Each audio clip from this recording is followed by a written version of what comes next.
Please don't throw them away. Let me have them. Sarah rushed forward, her boots squishing as she pressed through layers of garbage. She was several buildings away from the popular Mango Cafe, where they sold pastries, coffee, and other sweet edibles. Sarah hung around the garbage dump every morning because the Mango Cafe workers always showed up at this time to dump used aluminum cans and other leftovers. The aluminum cans were important to her because she could sell them to recycling companies to earn a percentage. "Don't come close," the mango worker snapped, pressing a palm over his nose. "You stink." Sarah stopped approaching him and sighed. Of course she stank. She had been searching the garbage dump for an hour, looking for anything she could sell. All she wanted was the garbage bag in the worker's hand. It didn't matter that he was rude. Being upset would not pay the bills. "I'll drop the bag here," the worker said. "When I leave, you can come get it." "Thank you, sir." He slid her another glance before hurrying back towards Mango Cafe. "And please get a bath. You stink more than a garbage truck in the middle of summer." Sarah waited until he slipped through the back door of the cafe before grabbing the garbage bag. There was some leftover food in there, and she dumped it in the garbage before inspecting the aluminum cans. She picked up the bag and started for the recycling company. It was a reasonable distance and her stomach was violently rumbling, but she consoled herself with the thought that she would make some money from the sale and could buy something to eat. If anyone wondered why an older woman was dragging a garbage bag behind her on an early Monday morning, nobody asked, and it was good that they minded their business. This wasn't her proudest moment, but she had to make ends meet, or else she would starve to death. Half an hour later, she arrived at the recycling, her body drenched with sweat and her legs heavy. "How can I help you, ma'am?" the staff at the desk asked, squishing his nose at her. At least he was polite enough to not mention it, unlike the worker back at the cafe. Sarah knew she needed a bath badly, but she couldn't head home for a quick one before coming here. "I want to sell this." She showed him the bag. "They're all in good condition." The man reached for the bag and examined the cans. "They're not all in good condition, ma'am," he deadpanned, causing her heart to skip painfully. Contrary to how stressful getting these cans was, it didn't pay very much. But when the staff complained that the cans weren't in good condition, the already meagre pay was slashed by half. "Check them carefully," Sarah pleaded. "I didn't pick them from the garbage. They're fresh." "Then why do you smell like a dumpster?" He frowned at her. "The cans stink. We're only paying $2 for this. You either take it or get out of here." "Can you do 5? With 5, she could get a decent meal. 2, the man remained adamant. "I'll take it." He dumped the garbage bag on the floor and withdrew the cash from his drawer. Sarah took it and left the office, her stomach pulsing painfully. Hunger was a constant companion, but because she hadn't eaten in a full day, it's grown to an uncomfortable level. She stopped by an eatery and grabbed a snack before walking the rest of the distance home. Sarah lived in a dilapidated area downtown. It was a location where the poorest of the poor lived, and it lacked all the basic amenities of a regular apartment. Inside her house, Sarah sat on the couch and devoured her burger, aware that this might be the only food she ate until tomorrow.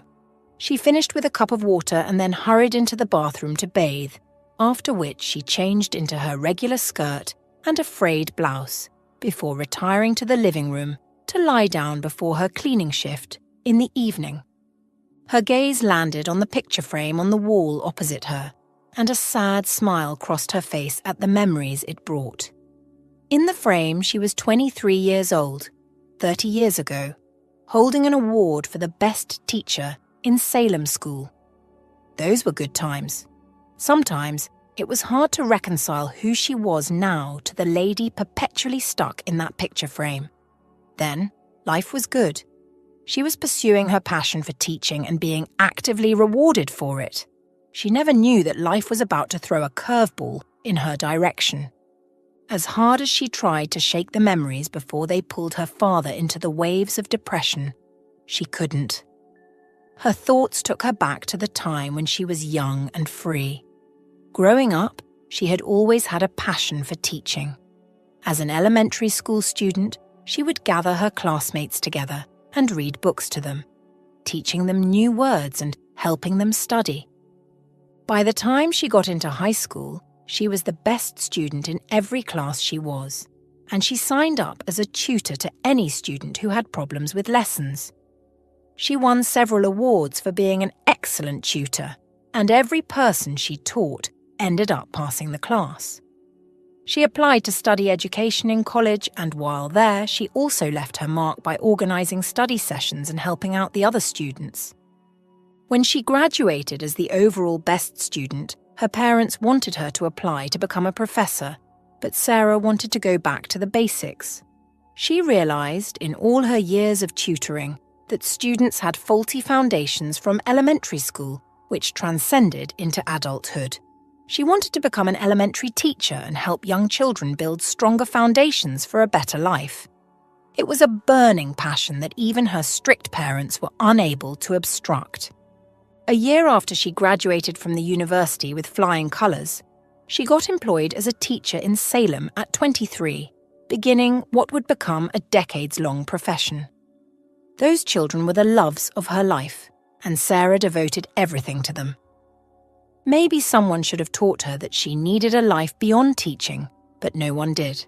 Her parents were disappointed that she chose to teach children at an elementary school and get paid peanuts when she could literally get a job in the city as a professor and earn much more. However, every time the kids walked into her classroom with broad smiles on their faces, she felt joy. Every time their parents called to thank her for helping their child through a complex subject, she felt joy. She soon became the most popular teacher in school. Now that she was 53 and at the bottom of the rung, she saw life from a different perspective. She was alone right now because she could not separate her passion from her personal life. But now that she knew better, it was too late to go back and rectify it. When she was a pretty young woman, she used to be chased around the block by men who wanted her. At 28, she met Andrew. She loved Andrew as much as he loved her, but he wanted more attention than what she gave him. Andrew would complain that she was spending too much time with the kids and acted weird towards them. At the time, it was bothersome to explain her passion to him, and they eventually separated because he could not deal with her. Sarah smiled, still staring at the picture on the wall. She wondered if any of those kids remembered her now. After spending all her life and time helping them grow, did they sometimes think about Mrs. Archer? She doubted any of them would even remember she still existed. Her kids at the time were 6 to 11 years old, which meant they were now adults in their late 30s or early 40s, probably with kids of their own. Sarah laughed as she remembered their cute little faces that brought her so much joy. But as cute and lovely as they were, she had difficult kids too, especially little Joseph, who would always disrupt her class and cause the other children tears. He would steal their lunches and pull on girls' hairs. At 10 years old, Joseph had been suspended multiple times from school. But Sarah took an immediate liking to him. He hated her because he didn't understand why she would love him despite all his troubles. Sarah realized later that all the other teachers ignored him. Yet Sarah showered him with love. Since he was constantly failing in class, she approached his parents with ideas for after-school tutoring. But they refused. His father was an alcoholic, and his mother ran a fashion business that took her away from home for weeks on end. Joseph was practically left on his own most of the time. When she found out about this, Sarah started to spend more time with Joseph in school before he eventually went home to be alone. At first, he balked against it and would run away after school. Yet she continued to extend grace to him. Soon he began to wait for her in the playground, where she would read to him and play until he left. It took out of her time, especially since it was during the time she was dating Andrew, yet she knew Joseph needed her. One day, Joseph stopped coming to school. She went to his house and no one was there. The school principal told her that Joseph's father ran away with him, and it broke her heart. She never saw him again. but whenever she thought about him, her heart would say a little prayer. No kid should live such a difficult life, she thought. Sarah sat up on the couch as the clock chimed 5. Before she dragged her gaze away from the picture, she thought about how the Salem school discarded her. After serving for over 25 years, they called her into the office one day and politely told her it was time to stop teaching. She was 50 years old and still felt young at heart, but the board refused. They wanted someone new, like Sarah was when she started teaching at 23. It was after her forceful resignation she realized what she had done with her life. Her parents were dead, and since she was an only child, she had no siblings. Because of teaching, she had no husband and no partner. Salem was paying too little to have any savings, so suddenly she hit rock bottom. Scared and heartbroken by the new turn her life was about to take, Sarah moved out of her state and travelled back to her hometown, where no one knew her anymore. It was here she mourned her old life, while regretting that she let it consume her so profoundly that when it was taken away, she had nothing left. Hunger hit, and she took to the street. She, a former teacher and overall best graduate of her time, resorted to cleaning homes and picking out aluminum cans. As Sarah left the house on her way to her cleaning job, she asked herself what her life would have become if she chose to be a professor. It was a more secure job, and resignation or retirement came with lots of benefits. Did she regret being an elementary teacher? No, but she regretted how she did it. Now everyone had their lives, but she was stuck in a rut, back to point zero. So the agenda of today's kickoff meeting is to prepare for the launch of our eatery tomorrow, Joseph said, his gaze roaming the faces of each staff member in the conference room. He was the chief executive officer and the creative mind behind Mango Cafe. They had several branches scattered across the country and were set to launch a new site tomorrow. The world is watching and waiting, he continued. For 7 years we have operated Mango Cafe and have given people a taste of expensive dining for an affordable price. Now that we're dabbling into something different by starting an eatery for fine dining, we must ensure to keep up the pace and aim to do even better. Our launch tomorrow will be covered in the news, so we must work together to make sure that everything goes right. Brad. He slid his gaze over to the manager of his corporation, Brad Mensah. The floor is yours. As Brad took over the meeting, Joseph's attention was diverted like it always was. Sometimes it's a miracle that he was so wealthy and successful. There were so many traits he exhibited that could have prevented him from being anyone influential. For instance, he was never able to concentrate in school because his attention span was so short, he was already thinking out of the classroom before the teacher even said a word. This caused severe restlessness such that he became a terror to the teachers and other students. He failed all his class tests and never did his assignments because he couldn't concentrate on them, and his parents didn't care enough to help him do it. His life started on the path of change when a young teacher was employed by his school. She gave him the love his parents never did, and set him straight.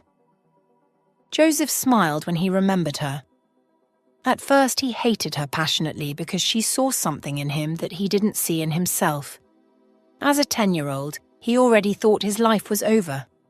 His mates were doing way better, but he could hardly spell his name. But this teacher refused to let him wallow in self-destruction. After the close of school, he used to stay in the playground long after everyone had left because there was no one home. This teacher would stay with him until he was ready to go. Not only that, she started teaching him numbers and the alphabet without judging him. In 6 months, he could read a book. Almost a year into meeting her, he was already recording a C on his tests, as opposed to an F. It hurt when one day his father took him out of the state without giving him an opportunity to say goodbye to this excellent teacher. He would never forget her. "What do you think, sir?" Joseph suddenly felt 6 pairs of curious eyes on him, and he turned to Brad. "What was your question?" The best part of being a boss was never having to apologize to anyone whenever you were caught zoning out in meetings. Brad smiled. "Are you satisfied with all the details we have outlined?" He wasn't listening, but he trusted his team to handle tomorrow's launch like a pro. "I got distracted," he said, "but I believe you know what will impress me. I cannot wait to ace tomorrow's launch with you all by my side." As the members of the board applauded, Joseph left the conference room and headed back to his office. The next day arrived, and before Joseph knew it, he was standing in front of the ceiling-length mirror in his luxurious room, trying on different suits designed by one of the country's finest designers, Valentino Russo, who was also his personal stylist. "I think this is a wonderful fit," Valentino said in his strong Italian accent. "But something is missing." Joseph rolled his eyes. This was the 6th suit he was trying on, and Valentino wasn't impressed with any of it yet. "Valentino, this looks amazing." Joseph studied his reflection, admiring the way the cloth clung to his body. At 41, he looked amazing, thanks to all the hours he spent in the gym each day. It was one of the things that kept him grounded. "Something is missing." Valentino grabbed another 6-piece suit from the rack. "Try this one." Joseph groaned and Valentino smiled. "I'm sorry, sir, but we have to get it right. You're launching your establishment today and have to look your best. Plus, when you climb on that stage, people are going to be seeing you live. We want to make a good impression," he said. "There are way too many wealthy people who don't dress well. I won't allow you to be part of them." "Fine." Joseph put the suit on and looked at his reflection again. This time a gasp escaped his parted lips. This is the perfect fit, and the soft mustard colour set his skin tone off perfectly. Valentino was standing wide-eyed behind him, also impressed by the outfit, which was a relief. Before either of them could say anything, the door opened, and Brad walked in wearing a black suit. He stopped when he saw Joseph and smiled widely. "You look good, sir," he said. "That colour is amazing on you." "Thank you, Brad." Joseph nodded at his manager. "What's the update? Is everything set? The launch begins in 3 hours." "Yes, sir. I was heading to the location but decided to stop by to let you know that everything is set. People are already arriving and the blue carpet rolls out in 1 hour." "Wonderful," Joseph responded. "You go ahead. I'll meet you there when I'm done." Okay. Brad headed out, and Joseph returned his attention to Valentino. "Shall we?" Sarah was excited as she headed to the launch of the new eatery uptown. In her years of sourcing aluminum cans, she realized that she got neater ones when there was an event. That was because it had just been freshly used, and so was in better condition. It had been a tough couple of days for her, and food was sparse. She hoped that with the cans she would get, she could sell them for good money and have good food. As she neared the new mango eatery, she saw the caliber of people posing on the carpet and wondered how it felt to be rich. These people were arriving in luxurious cars, wearing frothy, expensive dresses with handsome and beautiful people in their arms. It was evident that they never had to starve or worry about their next meal like she did. She had never been rich and never had a car, but in the past few years, she had grown accustomed to being poor. She wouldn't say life had been unfair to her because she got here as a result of the decisions she had chosen to make. She walked past the people on the blue carpet, trying to shrink herself as much as possible because she was too ashamed. She was wearing frayed clothes that had been in her closet for years, and the skirt had obviously been stitched way too many times. Rich people never liked to associate with someone like her.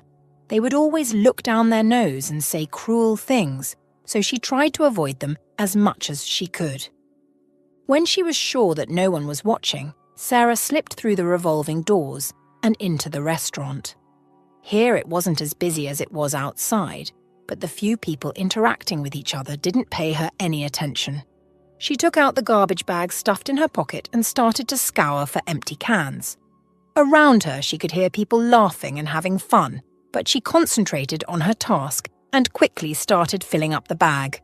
Despite feeling self-conscious, Sarah was excited about how much she would make from reselling these cans. It should be enough to take care of her breakfast and dinner today, and maybe something light for tomorrow. It wasn't until next week before she'll be paid her salary from the cleaning job she did. The trash bag was almost filled when she heard someone growl behind her. "Who the heck is this?" Sarah froze because although she had her back turned to the voice, she knew the harsh question was directed at her. "I'm talking to you. Who the heck are you?" Shakily, Sarah turned, meeting the gaze of a tall, bulky man in an expensive black suit.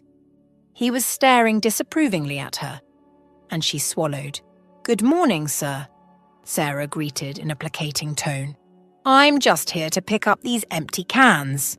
She gestured to the garbage bag. Her answer seemed to annoy him further, and he took one step towards her. "Who let you in?" When she didn't respond quickly, he scowled. "Who let you in?" "No one. I came in through there." She pointed to the front door. By now, she could feel a bunch of judgmental eyes on her, and she wished she could disappear. "You could be arrested for trespassing, do you know that?" "I'm sorry, please," Sarah begged. "I just wanted some of these cans. I'm not here to cause any trouble." "I've told security to watch out for people like you," he growled. "You ruin things. Look at the caliber of people around. They'll feel so uncomfortable with you here. Get out of here. Now." Sarah started to walk towards the front door, dragging the bag along. The man snatched the bag from her. "This doesn't belong to you." "Please." Tears stung her eyes. "I plan to resell them to get money to feed today. You have no use of them. They're empty cans." "You came in here to pick them up without being invited. That's stealing." Before she could respond, the man grabbed her arm and stalked toward the hallway at the back of the restaurant. "And you can't go through that front door. No one else should see you." They approached the back door, and the man violently pushed her into the backyard. Sarah staggered and found her balance before she fell. "Please." She ran to him before he slammed the door shut. "I'm not asking for money or food. I only want those cans. You don't need them." "If I see you around this property again, I promise I'm calling the police," he yelled. "Go find your cans elsewhere." He banged the door shut, leaving her empty and heartbroken. Tears fell down her face as she walked back towards home. She was accustomed to being treated like trash, but this one hurt to the bone. The garbage bag was already filled. All the man had to do was let her take them. It wasn't like they needed it for anything. They would trash it at the end of the event. Passers-by stared funnily at her as she hurried down the road towards home, and Sarah wiped her tears to lessen the attention. There was no need to cry. All she had to do was move forward. She would probably return later in the evening to check the trash for those cans, but they would no longer be in topmost quality at that time. It didn't matter. She would manage whatever she was given for them. Waiting till evening meant she wouldn't have breakfast, and as she walked, her stomach grumbled with hunger. She started to hum one of her favourite songs to get her mind off it. She would survive, no matter how hard life seemed at the moment. "We did well," Joseph raged. All the dignitaries that attended the opening ceremony were proud and spoke only wonderful things about the food. "Why am I being cancelled on social media?" He pointed furious gazes on his staff. "Can you all stop looking at me and tell me what is going on?" For his mental health, Joseph hardly used social media, so he didn't find out quickly that he was being criticised across all platforms shortly after his launch. He was home popping champagne with friends in celebration of a wonderful opening ceremony when he started receiving calls about a certain video online. Getting through the night was tough, and he was tempted to check the internet and see what the ruckus was about. But he managed not to, choosing to wait until he was at the office to require a valid explanation from his staff. He had put a lot of money and effort into ensuring the launch was successful, and this buzz annoyed him greatly. He noticed the other board members throwing covert glances at Brad, and it incensed him further. Brad? Joseph swiveled his chair in Brad's direction. You're the general manager, he said. You're in charge of everything, down to the minute detail. I need you to get up and tell me what happened. Right now. He also directed a glare at Anna, the young intern who handled the business's social media pages. What are people saying about me? And what's this video they keep talking about? I'm not paying you all to sit on your asses. I need information. When he slammed his fist on the table, Anna flinched and jumped to her feet. I'm just going to play the video, she said in a shaky voice, and Joseph watched her scurry all the way to the head of the conference table, where she connected her computer to the overhead projector. In another moment, a recording began to play. The incident happened inside the eatery, and the first person Joseph saw was Brad yelling at an old lady whose face was obscured by the camera. She was holding a trash bag full, covering in Brad's harsh presence. Anna, give it more volume, please, Joseph ordered, and Anna nodded. She hit a key on her laptop, and he could now hear the voices of Brad and the old lady. I've told security to watch out for people like you, Brad growled at the woman in the video. You ruin things. Look at the caliber of people around. They'll feel so uncomfortable with you here. Get out of here. Now. The elderly woman started to leave, but Brad snatched her garbage bag and yelled, This doesn't belong to you. Joseph's blood boiled as the lady begged, but Brad refused her. To worsen the incident, he grabbed the old lady by her frail arm and threw her out through the back door. The video ended, and the conference room was plunged into an uncomfortable silence as Anna hurried back to her seat. For several minutes after the end of the video, Joseph remained speechless. He wanted to wring Brad's neck and punish him, but he chose to compose himself and stay calm because Brad had been a staff of this company for more than 5 years, and he didn't believe in throwing out staff so flimsily after they've served you for a long time. Yet, he was disappointed in his manager. Brad, he called, and the manager shot to his feet, shame and remorse in his eyes. Sir, how could you do that to an old lady? He asked. She didn't come there begging for crumbs of food. She only wanted those empty cans. What did you do with those cans after the event? Brad sniffed. I guess it was thrown away, I don't know. It would have meant the world to that woman, Joseph said.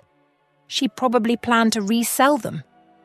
You grew up with nothing, Brad, remember? I'm so sorry, sir, Brad begged. I was just desperate for everything to go well. I was on my nerves and I was worried that if people saw her... I don't care, Joseph snapped. I don't care about anyone who gets offended because of her. That's not the type of people we want to serve anyway, Brad nodded, his eyes full of remorse. Excuse me, sir. Jermaine, the public relations specialist, called Joseph's attention.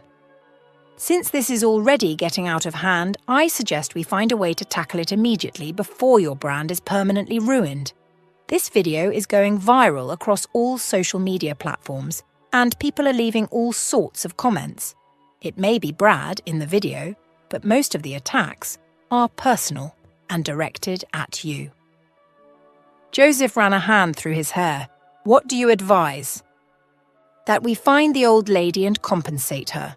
We will anonymously tip off the paparazzi beforehand so they'll be there to film it as we do. Isn't that an obvious tactic? A board member asked. Jermaine nodded. Yes, but it works. Trust me. All we have to do is find the woman. She doesn't look like she has a smartphone, Anna said, which means she won't have social media. How do we find her? Don't worry about that, Joseph told them, before sliding his gaze toward Brad again. Since this is all Brad's fault, let him find her.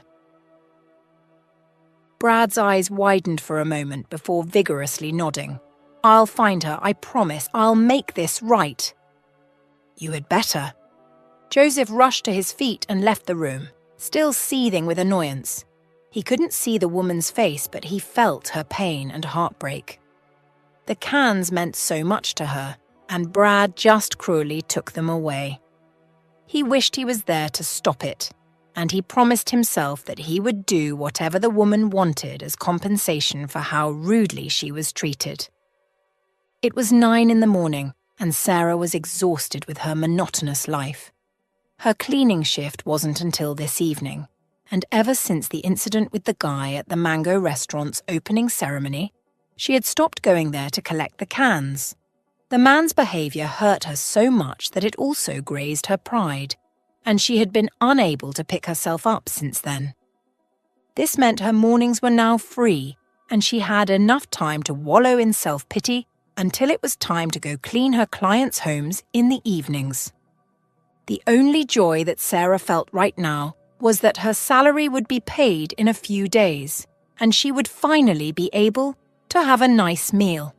She was still thinking this when someone knocked.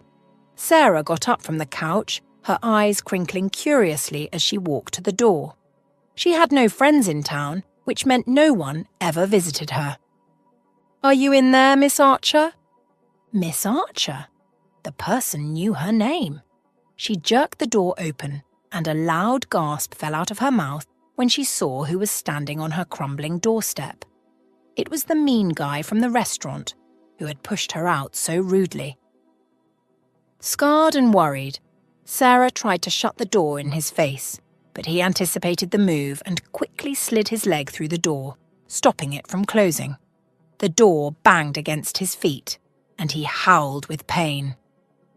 "What do you want?" Sarah yelled, noticing the sleek black car behind him. "Why are you here? I didn't do anything to you." "Good morning, ma'am," he said softly, his voice devoid of harshness. "You didn't do anything. I'm not here to harm you." "Why are you here?" Sarah wouldn't let his soft tone fool her. "And how did you find me? Please leave before I scream." "You don't have to do that, ma'am. Please," he said. "Can I come in?" "No," Sarah frowned. "Why would I let you in? What do you want?" "My name is Brad Mensah. I am—" Sarah scoffed. "I don't care who you are, mister. I want you to leave." "Firstly, I want to apologise for how I acted the other day." Sarah narrowed her eyes, disbelieving that this man would find her all the way into the gritty part of town to offer an apology. Why? "It was mean and uncalled for. I had no right to treat you that way, and I am sorry. Please forgive me." "You're forgiven." Sarah tried to push the door close again, but his foot wouldn't budge. "Please go away, I've forgiven you." "Unfortunately, I cannot leave just yet," he continued. "Someone recorded the incident and posted it online, and it's gone viral." "What does that mean?" Brad Mensah paused and explained further. "It means that a lot of people saw it and started criticising the business, especially our CEO, Mr. Ambrose. He's a good man, and he doesn't deserve any of the heat he's getting." "So what has that got to do with me?" "He wants to compensate you," Brad said. "So he requested that I find and bring you to the headquarters today." "What?" Sarah's blood froze in her veins and there was a loud zing in her ear. "I said our CEO, Mr. Ambrose, would like to compensate you for the trauma you were caused, and he requested that I bring you to the—" "I heard you," Sarah said. She knew that the idea of being compensated was just a ploy to get back into the public's good graces, and not in any way a show of care for her. But should that really matter since she would be getting compensated? This meant she probably might get cash gifts, food items, or any other freebies they deemed fit to offer. Who cares that it was a media stunt as long as she brought these gifts? She wasn't in any position to be prideful and picky right now. "Would you please come with me, Miss Archer?" Brad pleaded. "We would really love to make it up to you." Sarah decided quickly and nodded. "Yes, I will come with you." "We have anonymously tipped the paparazzi that the CEO, Joseph Ambrose, will heavily compensate the old lady in the video today at the Mango headquarters, and several reporters are on their way here as we speak," Jermaine said. "They'll take pictures of the process and post it online to dilute all the hate we've been receiving. It's already working, Anna said excitedly, tilting her laptop screen in Joseph's direction. People are already praising you for taking the step to find this woman. They think it's kind and generous, she grinned, although some people think it's a media stunt. It doesn't matter, Jermaine replied. As long as there's a buzz around it, we're fine. He turned to Joseph and asked, how do you intend to compensate her? The world will see it. We have to make it good. Joseph sighed heavily while leaning against his chair. He didn't like to do good for the public view, which was why he preferred to work silently with charities and benevolent organizations. But this was a problem he could not pass and must perform for public view. All because Brad chose to be a mean boy. The door opened and Brad walked in, looking content and relieved.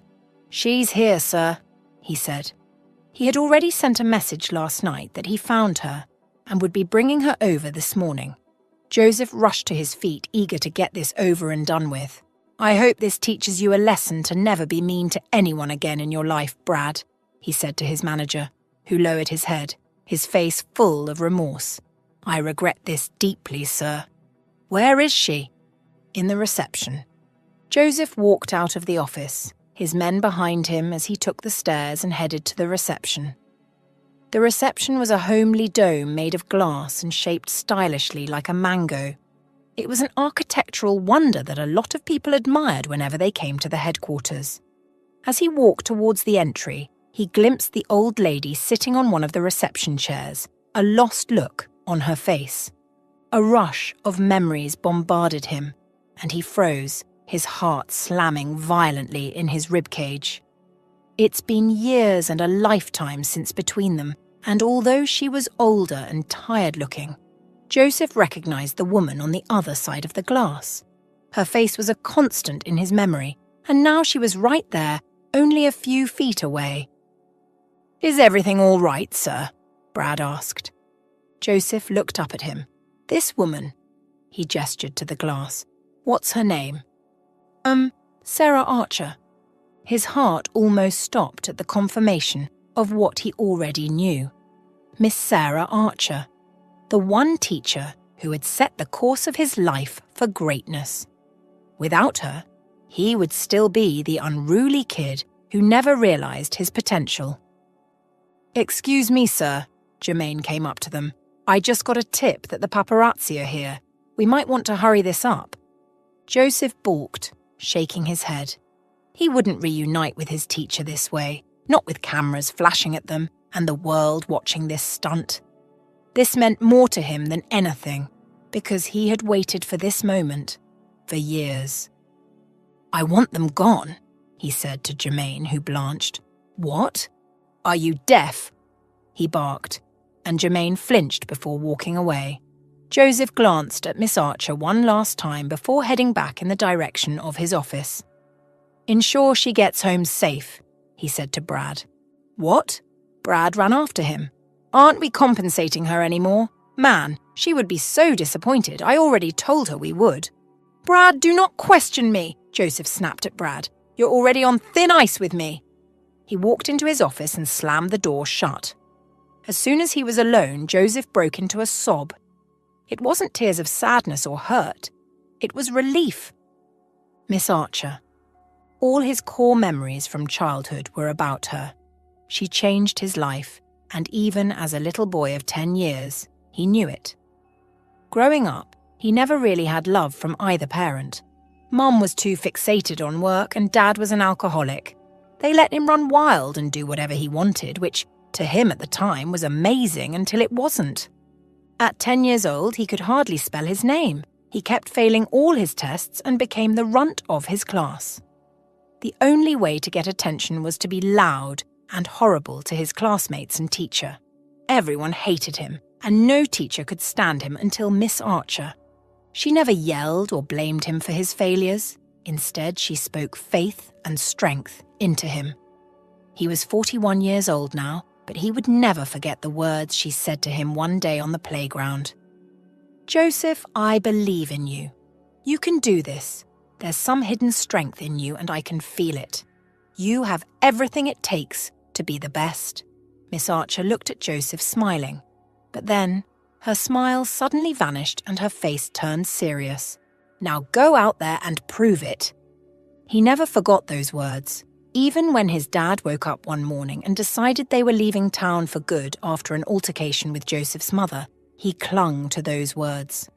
Whenever he was stuck in a difficult situation, he would remember those words and draw strength from within. She was right. He always had the strength to overcome whatever he set his mind to. It was with this strength he finished high school and went to college, and it was with that same strength he dropped out to work at a restaurant when he couldn't pay for his tuition. And it was with that same strength he would start Mango. 5 years ago, he returned to Salem looking for her, but they said she resigned and had no idea where she was. It broke his heart, and he'd been on the lookout for her ever since. What could have happened to her? She always looked young and beautiful, but now it was hard to see the beauty. Yes, she was now advanced in age, but that didn't explain the stress on her face. He could see hardship, and he hated it. Compensation wouldn't cut it, especially not in front of the cameras. He owed his comfortable life and success to her, and he would ensure she got the best of him. She would never have to pick aluminum cans off the floor ever again. Sarah woke up the following day feeling more than a little depressed. Yesterday started really well, but then it went downhill really quickly. The lying, cheating Brad Mensa promised her compensation at the headquarters, and she had gone there with high hopes thinking she would get something for her trouble. Only for her to be driven back home without a single penny. At least Brad had the grace to look embarrassed as he gave her a stale story about the CEO having to run an errand quickly. It confused her, because why did he have to lie about what happened? He didn't even have to bother coming all the way to apologize when he would back it up with a blatant lie. There was a soft knock at the door, and Sarah frowned. At first, she thought it was her imagination, but then she heard it again. "I swear, if it's Brad, I will knock him out," she snarled, yanking the door open with a frown on her face. However, the person at the door wasn't Brad. She didn't know who he was, but there was a distinguished air about him that calmed her. Behind him, on her porch, was a sleek black car, manned by a bulky security guard. Sarah returned her attention to the man standing before her, meeting his gaze. Something about him touched a deep part of her that she had buried for years, the part of her that was a teacher. Not this 50-something-year-old woman who struggled to make ends meet. "Who are you?" she asked softly. "Miss Archer." His dark eyes turned glassy with tears and she inhaled sharply, unsure of what to do. "It's me." She began to rack through years of memories, trying to remember where she had run into this young man who was getting emotional at her door. "Joseph," he said. "Joseph Ambrose."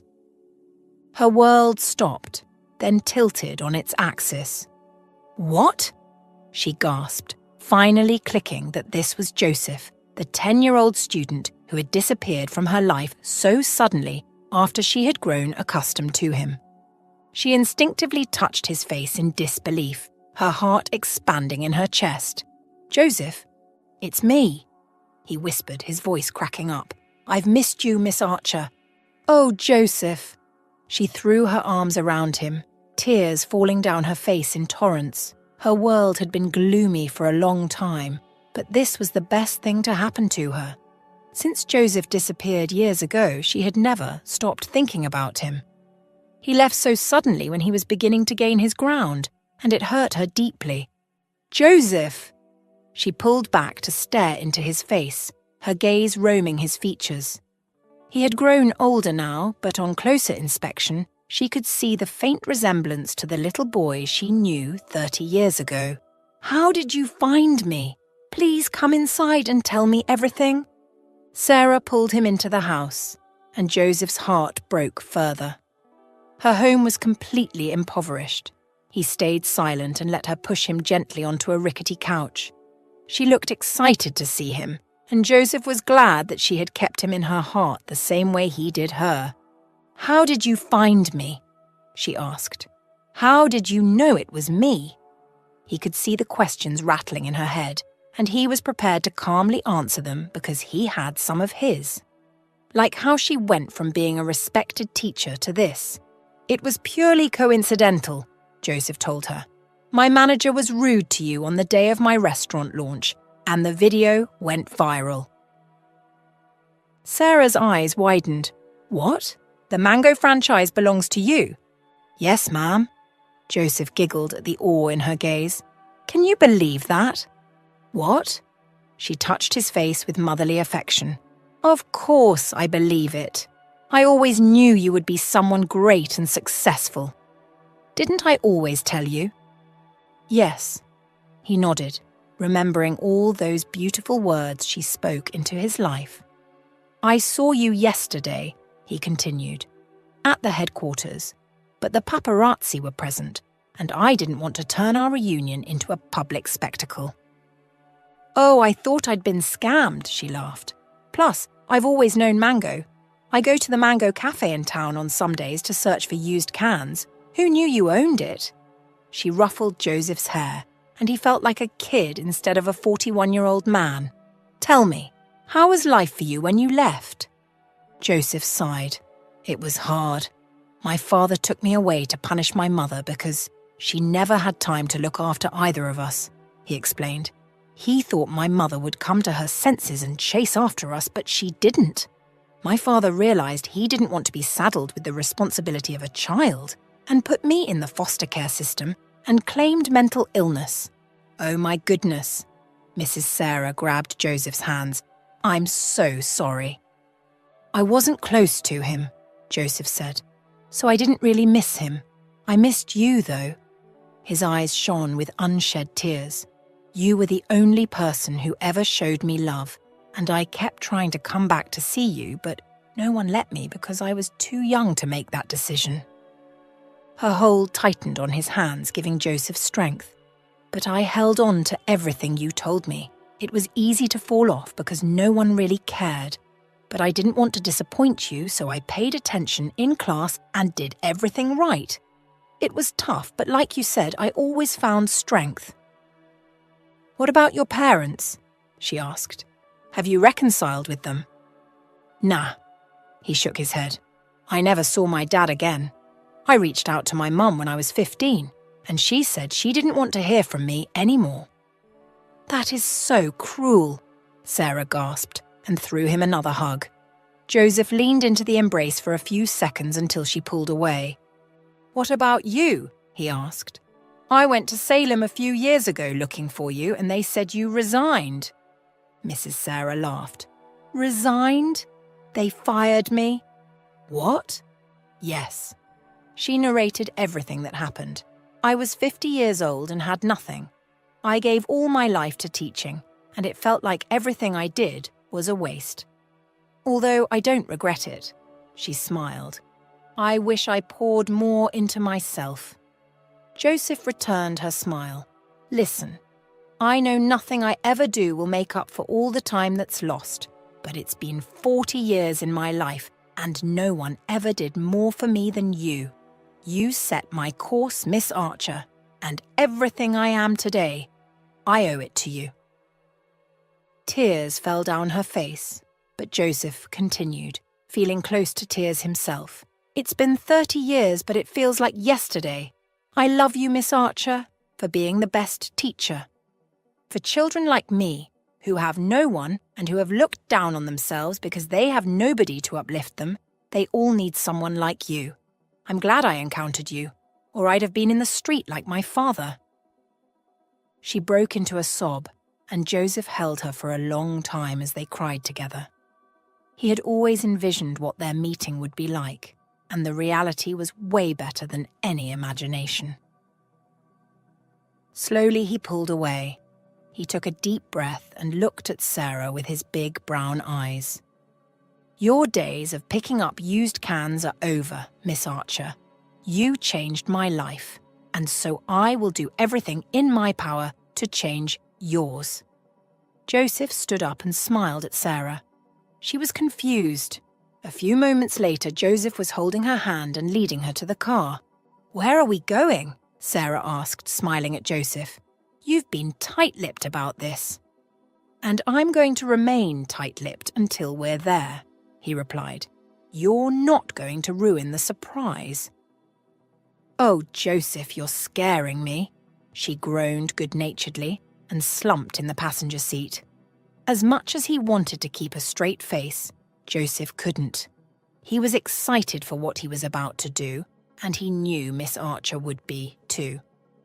They were in the highbrow part of town, where the wealthy citizens lived. His home was just around the corner, but he wasn't going that way. He had somewhere else in mind. A comfortable silence ensued between them for a moment, until Joseph pulled the vehicle in front of a compact house and switched off the engine. "What a beautiful house," Sarah said, looking out the window. "Is this your house?" Joseph didn't say anything. He only smiled. "Come on." He hopped down the car and helped her with the door. There was a frown on her face as they walked down the beautiful flower path to the front door. Her frown deepened when he withdrew a bunch of keys from his pocket and unlocked the front door. "Young man, if you don't tell me what is going on, I will—" Joseph laughed heartily and heralded her into the house before giving her the keys. "It's your house." "What?" Her mouth fell open. "What do you mean?" "It's your house, paid in full. For you." "No." She shook her head. "No." "Yes." Joseph nodded, his smile wide. "You're now officially a homeowner. You can move out from that old apartment." Sarah gasped and ran into the house, laughter bubbling from her lips. Joseph walked behind her as she admired everything in the house while giggling all the way from the living room into the kitchen. As she raced into the ensuite room, Joseph hid his smile because she was in for another surprise there. Sarah gasped at the wonderfully designed room. She jumped on the bed and groaned at the softness before checking out the bathroom. Lastly, she threw the closet open and froze. It was filled to the brim with expensive clothes, shoes, and bags, all befitting for her age. "I'm sure they're all your size, but I hope they're to your taste," Joseph said. "Oh my goodness," Sarah cried. "I can't accept this all." "Oh, Joseph." Sarah didn't know if she was in a dream or if everything was really happening. Joseph giggled and said, "Well, I don't think you have a choice here, Miss Archer." Sarah descended on the couch, trying to steady herself. She closed her face and cried even more. Joseph stood there smiling through tears. Sarah took a moment to compose herself and got up. "Thank you so much, Joseph. This is beyond my dreams. Thank you." "You deserve it," he said. "You deserve it all." "Everything in here is mine," she whispered, her eyes still shining with disbelief. "Yes." Joseph nodded and twined his hands with hers. She shook her head. "But why all this? It's too much, Joseph." "I might have known only for a short period of time, but it was impactful," Joseph said, holding her gaze so she could see how serious he was. Sarah threw her arms around him again, and Joseph smiled in contentment. The warm afternoon sunlight streamed through the tall windows in Joseph's office, casting elongated shadows on the shiny oak floor. Brad lingered nervously at the door, tightly gripping a folder brimming with notes and sketches. Joseph, seated behind his expansive desk, waved him in. "Come in, Brad. Have a seat," Joseph invited, his voice tinged with curiosity. "Let's discuss this project you've been working on." Brad settled into a chair opposite Joseph, his hands trembling slightly as he spread the documents on the desk. "Thanks, Joseph. I also want to apologize again for what happened the other day." Joseph looked up from the papers and met Brad's gaze. He let out a sigh and replied with a calm tone, "It's okay, Brad. Maybe if you hadn't done what you did that day, I wouldn't have found her either. However, it's important to treat everyone respectfully, especially under pressure." A small smile crept across his face. easing the tension between them. Brad nodded, grateful for Joseph's understanding, and dived into his presentation. It's about her, actually. When I reflected on her situation after our last conversation, I realized I was an asshole. Let's get that out of the way now, shall we? Joseph smiled and nodded. Brad continued. I started thinking about her age. She's over 50, seemingly without any major problems now. That's not necessarily a good thing for her. Joseph's expression grew concerned but attentive. Interesting, Joseph encouraged, leaning forward. Tell me more about your idea. Brad cleared his throat, his confidence growing as he explained. I suggest we start a private school, but not just any school. This one would focus on personalized education, where teachers like Miss Archer can share their wisdom and give special attention to students who thrive outside traditional classroom settings. Joseph's eyebrows shot up in surprise. A school? That's quite a shift from managing restaurants and cafes. Yes, it's a big change, Brad acknowledged. But think about it, Joseph. We know how much Miss Archer influenced your life. Parents are searching for schools where teachers genuinely care about their students' futures. We could build a school that embodies that ideal. Plus, this would give Miss Archer a chance to teach again, which she needs. You've helped her solve her issues, but she's not being challenged. She's built for more than just getting by. She's meant to inspire. Joseph laughed lightly, trying to change the subject as Brad hinted at personal matters. Hold on, Brad. You're veering off into my personal life there. Let's keep this about the school. Joseph then tapped a pen against his lips, thinking deeply. Brad, seizing the moment, opened his folder wider, showing Joseph a more detailed plan. Brad leaned in, enthusiasm clear in his voice. We'll start small, something intimate, to keep the personalized feel. Then we'll bring together a team of educators who really buy into our vision. We'll keep the classes small and make sure the learning environment is engaging. Joseph, intrigued, asked softly, And Miss Archer? She could be our pioneer, our guiding star, Brad suggested, his eyes bright with the idea. We could even name the school after her. Joseph's smile widened. Sarah's Place? I like that. It sounds welcoming, full of promise. Brad nodded enthusiastically. Exactly. And we don't stop there. This could even expand into a franchise, which you already know how to manage. Finishing his pitch, Brad held his folder confidently. Joseph stood up, pausing momentarily before extending his hand for a shake. In that moment, he was certain he had made the right choice in hiring Brad. All right, Brad, let's do this. You lead it. Brad beamed, filled with pride. Over the next few weeks, he would dive into the details and scout potential locations. He had already arranged meetings with architects, educators, and legal experts to ensure everything was perfectly aligned for the launch of Sarah's Place. 6 months after their initial conversation, Brad was back in Joseph's office, but this time for a very different reason. The day had come to officially open Sarah's Place Private School. The building buzzed with excitement, adorned with colourful banners and balloons, as community members, teachers, and future students gathered. Brad, now confident in his role, took the stage with a broad smile.